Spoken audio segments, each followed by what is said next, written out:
Pernikahan yang sesuai rancangan Allah, sama seperti permata yang berharga.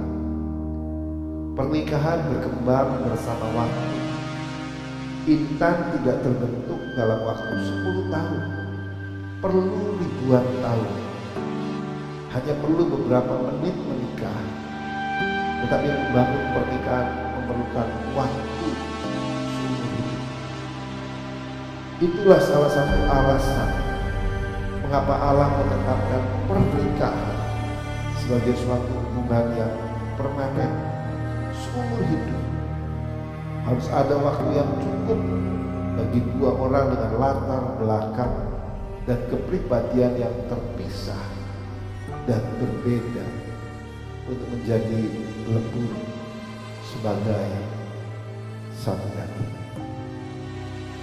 Tuhan Yesus berkata.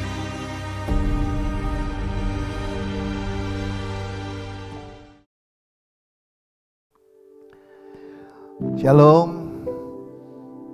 Jumpa kembali dalam pengajaran online tentang keluarga. Malam ini kita akan bahas satu topik yang paling krusial dan berat menurut saya. Karena malam ini saya akan bahas tentang wanita atau istri. Nah, saya perlu hati-hati dalam menyampaikan pengajaran ini. Jangan sampai saya keliru ngomong.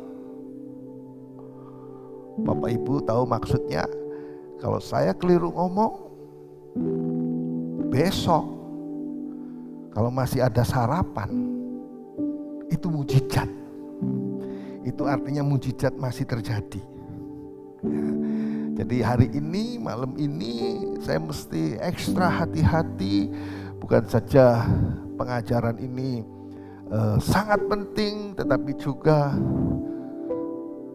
untuk menjaga keutuhan dari sebuah pernikahan dan rumah tangga. Sebelumnya mari kita berdoa dulu. Bapa di surga, terima kasih buat malam hari ini. Kembali Tuhan beri kesempatan untuk kami boleh duduk diam menerima pengajaran tentang keluarga yang Tuhan sudah rancang di surga, bangun di bumi. Kami mau seturut kehendak rancangan-Mu Tuhan. Ajar kami untuk mengerti bagaimana seharusnya kami menjalani kehidupan rumah tangga kami, pernikahan kami.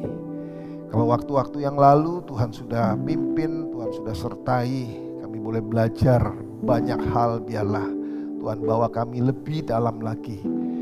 Di dalam nama Yesus Kristus kami berdoa, haleluya.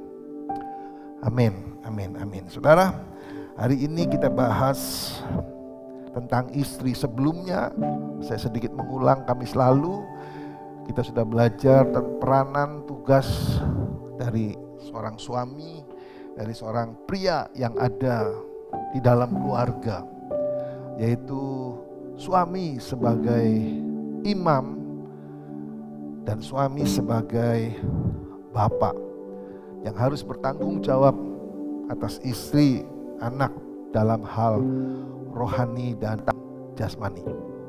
Nah, malam hari ini mari kita masuk lebih dalam lagi tentang istri, tentang wanita dalam rumah tangga. Baca bersama saya Efesus pasal yang kelima. Efesus pasal yang kelima ayat 22 dan 23. Efesus 5 ayat 22 dan 23 dikatakan, hai istri, tunduklah kepada suamimu seperti kepada Tuhan. Karena suami adalah kepala istri, sama seperti Kristus adalah kepala jemaat. Dialah yang menyelamatkan tubuh. Saya bawa Bapak Ibu, saudara, khususnya para wanita, istri-istri yang malam hari ini mendengar pengajaran ini ada bersama kami. Perhatikan ayat yang ke-23. Ayat yang ke-23 dikatakan, karena suami adalah kepala istri. Perhatikan. Karena suami adalah kepala istri. Nah saudara, kalau suami jadi kepala, lalu istri jadi apa? Yang paling dekat dengan kepala adalah leher. Perhatikan baik-baik. Ya. Bukan hanya untuk wanita, istri, tapi saya berdoa para pria yang ada di dalam rumah tangga, suami-suami ikut juga mendengar pengajaran ini. Karena saya temukan sesuatu yang dahsyat dari ayat ini. Suami adalah kepala istri. Kalau suami kepala, istri jadi apa? Buat saya yang paling dekat dengan kepala adalah leher. Nah perhatikan baik-baik. Kalau saudara salah tidur, leher bisa sakit. Kepala bisa kenger. Apa kenger itu ya? Kepala jadi tidak enak. Seperti itu saudara. Nah kalau leher saudara sakit, saya percaya kita tidak bebas untuk bergerak. Kita tidak bebas untuk menengok ke kiri, menengok ke kanan. Ini kalau lehernya sehat, gampang saudara. Lihat kiri, lihat kanan, ke belakang, masih bisa. Nah coba bayangkan kalau leher ini sakit. Untuk tengok ke kiri itu susah saudara. Paling bisa muter gitu saudara. Untuk nengok kanan itu tidak bisa gini saudara. Leher sakit, pasti muter. Nah saudara, pesan apa yang saya ingin sampaikan dari ilustrasi atau dari gambaran yang sudah saya tunjukkan kepada Bapak Ibu? Saya mau pesan kepada pria-pria dalam rumah tangga atau suami-suami. Kalau bapak-bapak, suami-suami malam hari ini dengar, lihat apa yang saya peragakan, maka saya mau pesan gini. Para suami, hati-hati memperlakukan leher. Hormati dan pelihara dia baik-baik.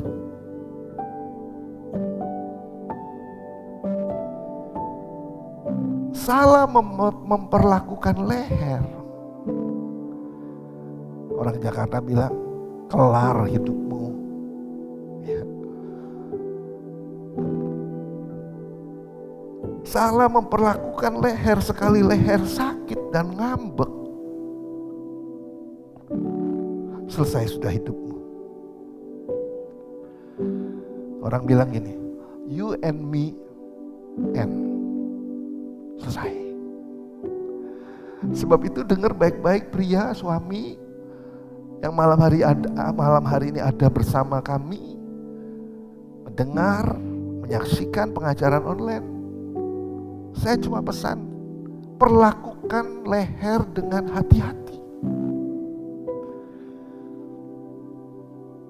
Nah, pesan buat para wanita atau istri, saya mau bilang gini, Anda ini punya kekuatan yang besar. Anda ini punya pengaruh yang luar biasa.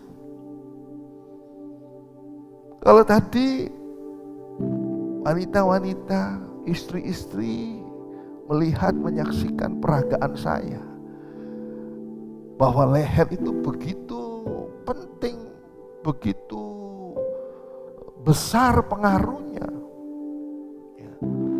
Sehingga sekalipun kepala ini memerintahkan menengok ke kiri, tapi kalau leher ini sakit, gak akan jalan. Artinya leher ini juga punya pengaruh yang besar. Nah, dengar baik-baik. Ya. Saya perhatikan bahwa wanita, istri punya kekuatan yang dahsyat, punya pengaruh yang luar biasa dalam kehidupan seorang pria atau dalam kehidupan seorang suami. Alkitab mencatat banyak kaum pria jatuh karena wanita. Coba sedikit mengingat pelajaran Alkitab. Adam, kalau bukan karena Hawa yang membujuk, manusia tidak jatuh dalam dosa. Abraham, kalau bukan Sarah yang menyuruh mengambil Hagar sebagai gundiknya, maka tidak akan ada penderitaan akibat perang sampai hari ini. Simpson, kalau bukan karena Delila yang merengek-rengek, kepengen tahu apa sih rahasia kekuatan dari Simpson, Simpson tidak akan dipermalukan. Saudara, Alkitab banyak mencatat hal-hal bagaimana kehidupan pria, kehidupan suami bisa jatuh. Raja Herodes dalam Perjanjian Baru, kalau bukan karena Herodias istrinya yang menghasut anaknya untuk minta kepala Yohanes Pembaptis, maka Herodes tidak akan membunuh atau memenggal kepala Yohanes Pembaptis. Saudara ingat di Perjanjian Lama ada seorang nabi yang spektakuler, seorang nabi yang luar biasa. Alkitab mencatat Elia melawan nabi-nabi Baal 450 orang. Begitu luar biasanya sehingga Elia membunuh 450 nabi Baal. Tapi apa yang terjadi? Hanya karena ancaman Isabel. Ancaman Isabel, Elia lari, menyembunyikan diri. Masih banyak pria-pria yang jatuh karena wanita. Di dunia ini kita lihat, kita mendengar, kita membaca banyak tokoh-tokoh dunia yang luar biasa, orang-orang terkenal, orang-orang hebat, jatuh karena wanita. Saudara, bukan berarti bahwa kalau saya ngomong ini semua bukan berarti bahwa wanita-wanita atau istri-istri semua jahat. Saya tidak bilang semua wanita, istri jahat, tidak bilang. Saya hanya memberi contoh bahwa wanita, istri punya pengaruh yang luar biasa dalam kehidupan wanita. Tapi tidak berarti wanita itu jahat. Tidak berarti bahwa semua istri jahat. Tidak. Istri saya enggak jahat. Istri saya baik. Benar, baik, benar. Sungguh baik. Nah, saudara, saya cuma ingin sampaikan gini. Kepada wanita-wanita, kepada istri-istri, Anda punya pengaruh yang luar biasa. Jangan pernah menganggap bahwa saudara adalah makhluk yang lemah. Dari uraian yang tadi saya sampaikan, saya kepengen semua wanita, semua istri mengerti bahwa Anda punya kekuatan yang dahsyat, Anda punya pengaruh yang luar biasa. Sebab itu pergunakan pengaruh itu untuk sesuatu yang berkenan kepada Tuhan. Saudara mengerti, wanita-wanita, istri-istri mengerti hal ini, saya percaya kehidupan rumah tangga, kehidupan pernikahan akan jauh berbeda dengan saat-saat sekarang yang sedang dihadapi atau dialami. Nah, mari kita lihat, kita masuk lebih dalam lagi dari pembahasan tentang wanita, tentang istri, apa peran dan tugas istri wanita dalam rumah tangga. Mari kita lihat sebentar. Kejadian pasal yang kedua. Kejadian pasal yang kedua ayat yang ke-18.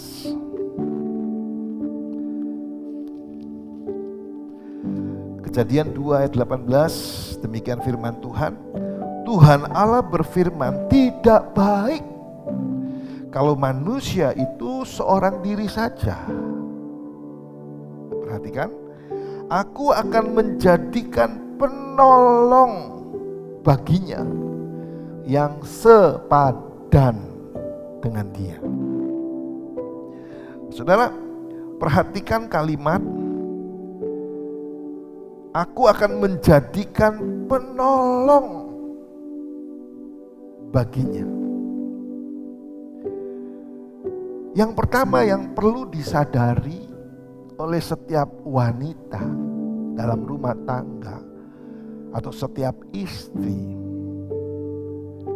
Anda adalah penolong, helper. Nah, saya mau ingin sampaikan gini, yang namanya penolong itu tidak bisa terus-menerus.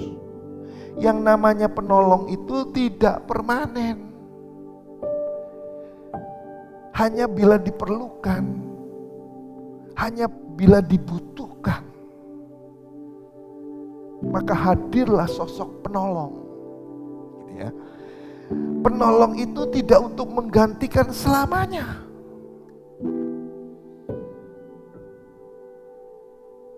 Ini yang sering kali terjadi, kesalahan terbesar dari wanita atau istri di dalam mengartikan kata penolong. Ini sudah kebablasan.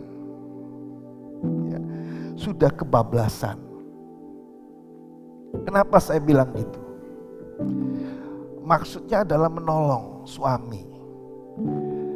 Ketika suami tidak bisa bekerja, mungkin karena sakit, mungkin karena terkena PHK, mungkin karena ada masalah, persoalan, mungkin juga karena tidak cakap dalam hal leadership, dalam hal kepemimpinan dalam rumah tangga. Nah, sebagai istri, saudara, maka istri mengambil peran untuk menolong, sehingga rumah tangga tetap bisa berjalan, kehidupan masih bisa tetap berjalan. Nah, yang sangat disayangkan adalah, saudara, ketika istri menempatkan diri sebagai penolong, ini yang kemudian kebablasan. Ini yang kemudian mengambil alih seluruhnya, men-take over seluruhnya. Dari apa yang menjadi tanggung jawab, dari apa yang menjadi tugas dan peran seorang kepala keluarga, seorang imam, seorang suami, seorang bapak. Ketika dirasakan bahwa wanita atau istri ini lebih mampu, lebih baik di dalam kehidupan rumah tangganya, sehingga akhirnya keasikan, ya, akhirnya keasikan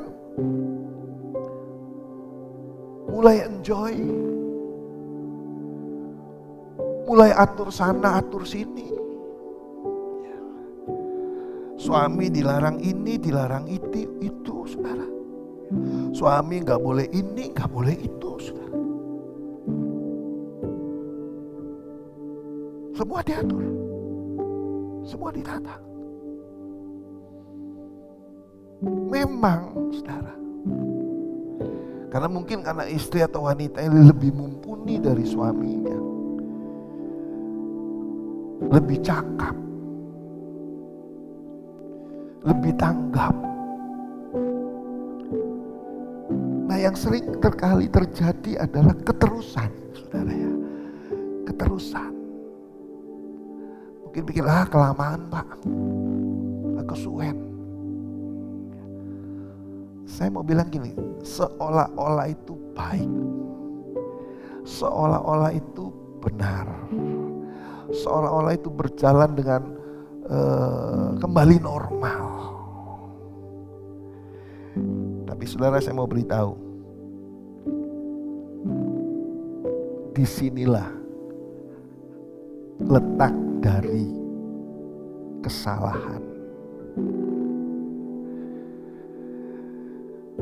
Wanita, istri-istri yang melakukan itu terus-menerus, mengambil alih apa yang menjadi peran tugas dari suami, maka yang terjadi ada dua kemungkinan. Suami semakin rendah diri, minder, suami gak percaya diri lagi, suami menjadi orang peragu, orang yang ragu-ragu, orang yang gak berani bertindak, orang yang gak berani melangkah. Karena semua sudah diatur sama istri, gak boleh gini, harus begitu. Mau melakukan ini salah, mau melakukan ini gak boleh begitu, gak benar, keliru. Kemungkinan pertama, suami jadi minder. Suami tidak bisa mengekspresikan diri lagi. Kemungkinan kedua, saya kepengen wanita-wanita, istri-istri mengerti. Kalau porsi penolong itu kebablasan, maka yang terjadi, suami bisa uring-uringan. Suami bisa jadi tambah malas. Suami merasa di zona nyaman. Oh, semua sudah beres. Oh, semua sudah tercover, semua sudah berjalan seperti biasanya, berjalan seperti normal. Nah, lihat saudara, kalau sampai hal ini terjadi, membalikkan lagi rancangan Tuhan, suami jadi kepala, jadi imam, jadi bapak, akan berat. Bukan berarti tidak bisa, tapi perlu waktu, perlu proses, perlu matikan daging, perlu matikan daging. Ya. Nah, kalau sudah sampai pada situasi seperti ini, saya mau bilang gini, suami harus bertobat. Tidak bisa, enggak. Suami harus lahir baru. Baru bisa kembali pada porsi yang Tuhan sudah tentukan. Istri harus bisa menguasai diri. Istri harus berani kasih kesempatan. Istri harus berani kasih kepercayaan lagi kepada suami. Walaupun tidak jarang, saudara, saya sering jumpai istri-istri tidak telaten, tidak sabar. Salah melulu, Pak. saya cuma bilang gini, ya sudahlah, cintailah. Salah-salah sedikit enggak apa-apa lah, merem aja. Gak usah dicerca terus, disalahin, dimarahin terus. Gak bisa.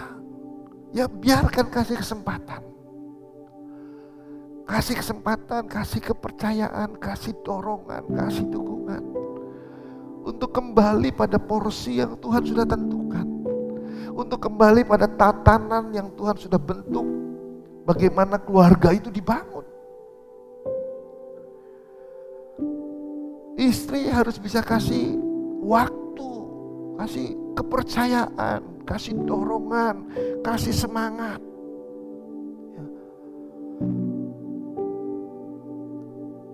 Kadang-kadang percuma, hasilnya gak seberapa, buang waktu. Saya mau bilang gini, bersyukurlah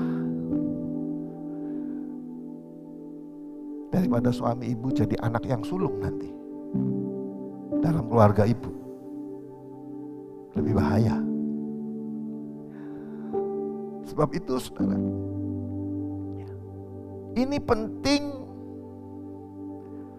kesadaran, peran, dan tanggung jawab. Maka rumah tangga itu jadi aman. Kata tunduk pada ayat 22. Hai istri, tunduklah kepada suamimu seperti kepada Tuhan. Seringkali diartikan, loh Pak, tunduk di sini menunjukkan bahwa istri ini harus tunduk, taat pada tatanan yang sudah ditetapkan oleh Tuhan. Seperti yang tadi, yang minggu-minggu lalu saya sudah sampaikan bahwa suami adalah kepala, suami adalah imam, suami adalah bapa dengan peran, dengan tugas, dengan tanggung jawab. Nah di situ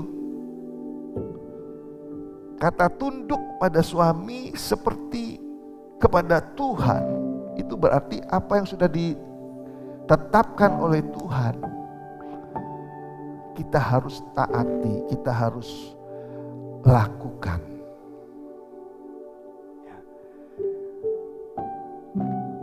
Istri dijadikan penolong, bukan untuk men-take over seluruhnya. Sementara men-take over sampai keadaan sehat, normal, pulih, dikembalikan lagi porsi dan peran, tugas dan tanggung jawab. Yang kedua, saudara, yang kedua, kita baca Amsal 14. Amsal 14.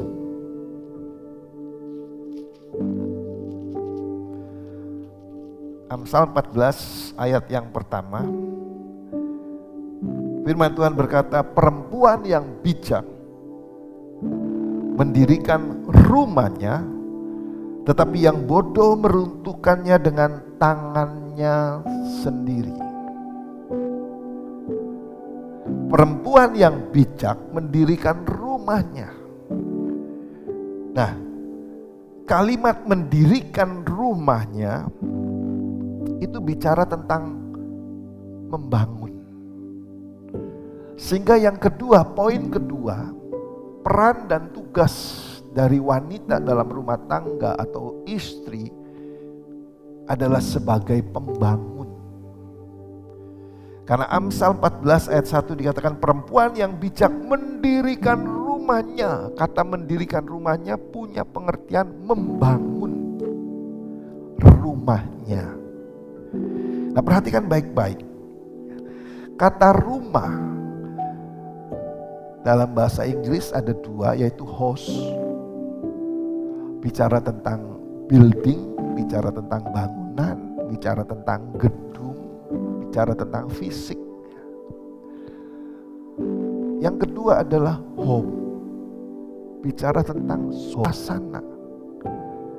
Sehingga muncul istilah home sweet home. Nah, dalam bahasa Ibrani, kata rumah ditulis bayit. Bayit. Nah, punya pengertian sama. Rumah, gedung, bangunan. Yang kedua, kata bayit juga punya pengertian keluargaku, rumah tanggaku. Nah, dengan demikian, saya mau sampaikan kepada para wanita, kepada para istri, Anda adalah pembangun rumah tanggamu. Anda adalah pembangun keluargamu. Ini paling penting. Ini poin yang paling penting.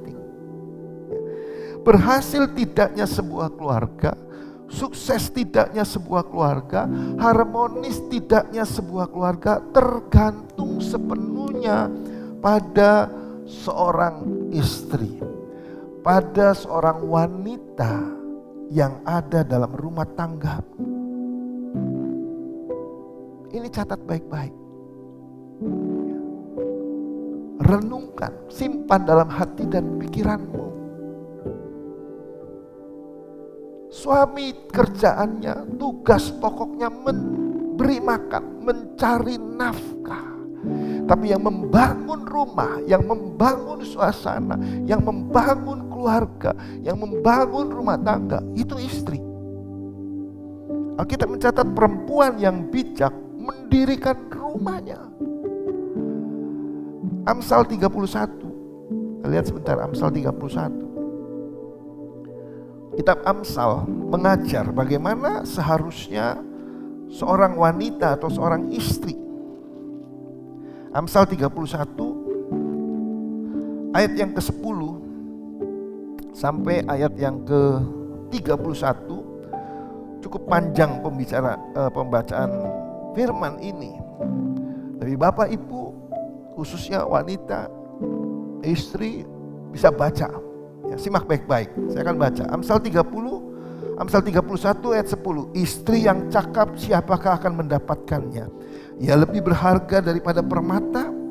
Hati suaminya percaya kepadanya. Suaminya tidak akan kekurangan keuntungan. Ia berbuat baik kepada suaminya dan tidak berbuat jahat sepanjang umurnya. Ia mencari bulu domba dan rami dan senang bekerja dengan tangannya. Ia serupa kapal-kapal saudagar, dari jauh ia mendatangkan makanan. Ia bangun kalau masih malam, lalu menyediakan makanan untuk seisi rumahnya dan membagi-bagikan tugas kepada pelayan-pelayan perempuan. Ia membeli sebuah ladang yang diingininya, dan dari hasil tangannya kebun anggur ditanaminya. Ia mengikat pinggangnya dengan kekuatan, ia menguatkan lengannya. Ia tahu bahwa pendapatannya menguntungkan. Pada malam hari pelitanya tidak padam. Tangannya ditaruh pada jentera, jari-jari yang memegang pemintal. Ia memberikan tangannya kepada yang tertindas, kepada yang miskin, mengulurkan tangannya kepada yang miskin. Ia tidak takut kepada salju untuk seisi rumahnya, karena seluruh isi rumahnya berpakaian rangkap. Ia membuat bagi dirinya permadani, lenan halus, dan kain ungu pakaiannya. Nah, saudara, baca sampai habis dari Amsal 31 sampai ayat 31. Saudara akan temukan bahwa itulah peran tugas dari seorang istri, dari seorang wanita ada dalam rumah tangga sebagai pembangun rumah tangga, sebagai pembangun dari keluarganya. Sebab itu saudara, betapa penting peran wanita, istri dalam rumah tangga. Ayat yang terakhir, Amsal 12. Amsal 12 ayat yang keempat. Amsal 12 ayat yang keempat dikatakan, istri yang cakap adalah mahkota suaminya, tetapi yang membuat malu adalah seperti penyakit yang membusukkan tulang suaminya. Dengar baik-baik, istri adalah mahkota suami. Mahkota itu sesuatu yang berharga. Mahkota itu sesuatu yang bernilai. Mahkota itu sesuatu yang dibanggakan. Sebab itu saya mau beritahu bahwa Anda adalah sesuatu yang berharga, bernilai bagi suami. Anda adalah sesuatu yang dibanggakan oleh suami. Sebab itu pergunakan pengaruh yang luar biasa itu, kekuatan yang luar biasa itu dengan hal yang benar, yang berkenan di hadapan Tuhan. Saya tidak perpanjang pengajaran ini, tapi biarlah pengajaran ini boleh dimengerti, dilakukan, sehingga rumah tanggamu, kehidupan pernikahanmu menjadi harmonis, menjadi baik dan indah. Tuhan Yesus memberkati. Mari kita berdoa. Bapa di surga, terima kasih buat waktu, kesempatan hamba boleh sampaikan apa yang Tuhan sudah taruh dalam hati hamba. Biarlah Allah Roh Kudus sendiri akan menguraikan lebih jauh, lebih dalam lagi, sehingga pengajaran ini sungguh menjadi berkat bagi setiap keluarga-keluarga, bagi setiap pasangan suami istri, bahkan bagi setiap pasangan-pasangan muda yang akan masuk dalam satu rumah tangga, dalam satu pernikahan, dalam satu bahtera rumah tangga yang baru. Meteraikan itu Tuhan, sehingga mereka mengerti apa yang menjadi tugas, tanggung jawab, peran dari suami, dari istri dalam rumah tangga yang Tuhan sudah bentuk dan jadikan. Hamba berdoa memberkati dalam nama Yesus setiap pasangan-pasangan keluarga, setiap pasangan-pasangan suami istri.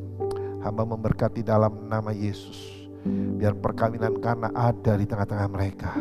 Sukacita surga mewarnai hari-hari mereka. Damai sejahtera Allah ada atas setiap anggota keluarga mereka, sekarang sampai selama-lamanya. Di dalam nama Yesus Kristus Tuhan kami berdoa. Haleluya. Amin. Tuhan memberkati.